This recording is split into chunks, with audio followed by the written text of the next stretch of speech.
How are you? It's Dr. MUSO. Today we want to talk about Blazo Lobengula. Remember, they came to Zimbabwe after Mzilikazi clashed with Chaka. Mzilikazi was the father of Lobengula. So when Mzilikazi clashed with the Chaka, he fled the Nguniland. When he fled the Nguniland, he started to embark on the journeys. He arrived at Ekupumuleni, he arrived at Emuhlahla Ndlela, Mariko, Huruche, and eventually he crossed the Limpopo, came to Zimbabwe, and they established their settlement in Zimbabwe, marking the beginning of the Ndebele state in Zimbabwe.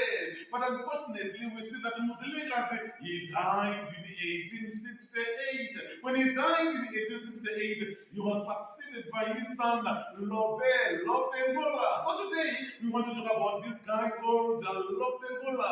We want to talk about the treaties that he signed when he was the king of the Ndebele state, which were the treaties that Blazo Lobengula that he signed when he became the king of the Ndebeles in 1870. Number one, he signed a treaty which was called the Benz Treaty.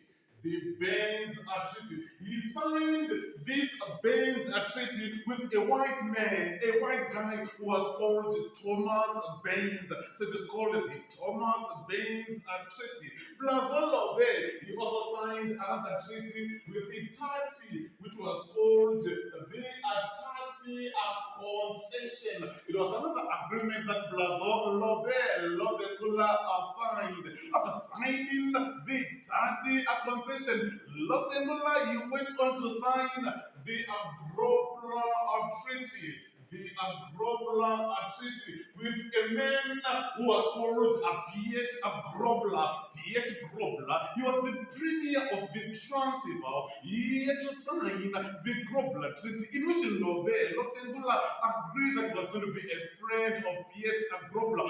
Both they were going to come to Bantebeleland and Matebele. He was supposed to go to Transvaal. So we see them establishing good relations with Piet Grobler and Lobengula. He went on number 4. He signed the Moffat Treaty.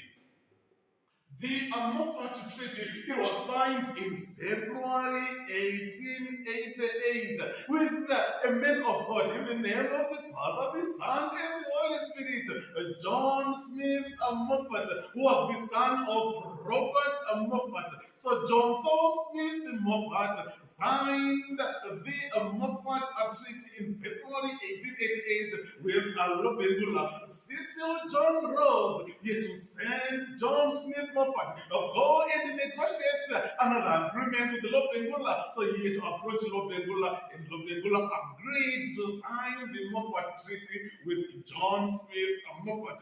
Then Lobengula went on and he signed another treaty which was called the Rad Concession.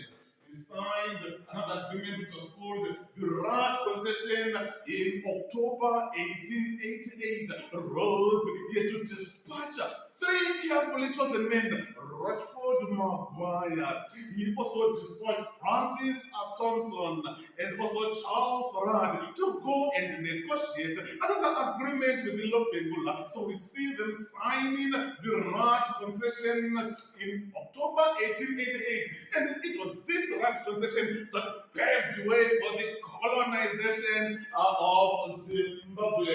Then, number 6, Lobengula went on to sign another treaty with Edward Lippert, which was called the Lippert Treaty. He was trying to counter the Rad Concession. Remember, on the Rad Concession, Lobengula gave the whites exclusive mineral rights and to do whatever they deemed necessary. So he indirectly gave away his kingdom to Rhodes. Take my kingdom. So when he realized his mistake, Lobengula tried to sign another agreement which was going to counter the Rad Concession. So this was the agreement which he signed with Edward Lippert, which was called the Lippert treaty. So when he signed this Lippe Treaty, Rhodes realized this, and what did he do? He went on to bind the Lippe Treaty, and it further strengthened his position in his bid to occupy Zimbabwe.